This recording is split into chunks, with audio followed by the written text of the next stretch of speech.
ఏం సార్ ఎట్లా వచ్చారు? పైకి ఆర్డర్స్ వచ్చింది, నాకు ప్రెజెంట్ తీసుకోవాలి.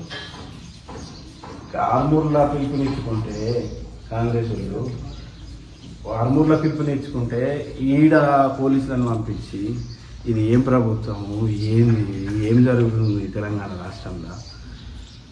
ఆర్మూర్ ఎమ్మెల్యే రాకేష్ రెడ్డి గారి ఇంటిని ముట్టడిస్తాని కాంగ్రెస్ నాయకులు పిలుపునిచ్చారు. వాళ్ళు పిలుపునిస్తే ఇందూరు జిల్లా వ్యాప్తంగా బీజేపీ నాయకులను కార్యకర్తలను హౌస్ అరెస్ట్లు చేసి అందరినీ పోలీస్ స్టేషన్లకు తరలిస్తున్నారు. భీమ్గల్ మండల అధ్యక్షుడైన నా ఇంటికి కూడా రాత్రి 3 గంటల నుంచి పోలీసులు నైలు చుట్టూ తిరుగుతూ ఉన్నారు. మోసపు 6 గ్యారంటీలు 420 బూటకపు హామీలు ఇచ్చింది మీరు. ఆ బూటకపు హామీలు ఇచ్చి నెరవేర్చకుండా ప్రజలను ఇబ్బందులకు గురి చేస్తున్నది మీరు. అట్లాంటిది ప్రతిపక్ష ఎమ్మెల్యేలకు రాకేష్ రెడ్డి గారికి నిధులు ఇవ్వకుండా సతాస్తున్నది మీరు. మళ్ళీ రాకేష్ రెడ్డి ఇల్లుని ముట్టడిస్తా అనడంలో అంతరార్థం ఏమున్నది?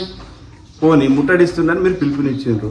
మీరు ఇచ్చిన పిలుపుకు మరి పోలీసులను పెట్టి మా ఇందూరు జిల్లా వ్యాప్తంగా బీజేపీ కార్యకర్తల నాయకులను మీరు అరెస్ట్ చేయించడము, పోలీస్ స్టేషన్లలో పెట్టించడము ఎంతవరకు సబబు? ఇది ప్రజాస్వామ్యాన్ని కూని చేసే విషయం. ఈ ప్రజాస్వామ్యంలో మరి తెలంగాణ రాష్ట్రంలో పోలీసు వ్యవస్థతోని ప్రభుత్వాలను నడపాలనుకుంటున్నారు కదా. మీ ప్రభుత్వానికి రోజులు దగ్గర పడ్డట్టున్నాయి. భారతీయ జనతా పార్టీతో పెట్టుకున్నారు. భారతీయ జనతా పార్టీ ఒక కార్యకర్త 500 మంది వేరే పార్టీ నాయకుల కార్యకర్తలకు సమానంగా వ్యవహరిస్తాడు. నీతి నిజాయితీ కలిగిన పార్టీలో మేమున్నాం. మమ్మల్ని ఇబ్బంది పెట్టే విధంగా ఈ అక్రమ అరెస్ట్ చేసుడు, అక్రమ హౌస్ అరెస్ట్ చేసి పోలీస్ స్టేషన్లకు తరలించడం ఈ ప్రభుత్వానికి చేతకానితనానికి నిదర్శనం అని చెప్పేసి మేము తీవ్రంగా హెచ్చరిస్తున్నాం.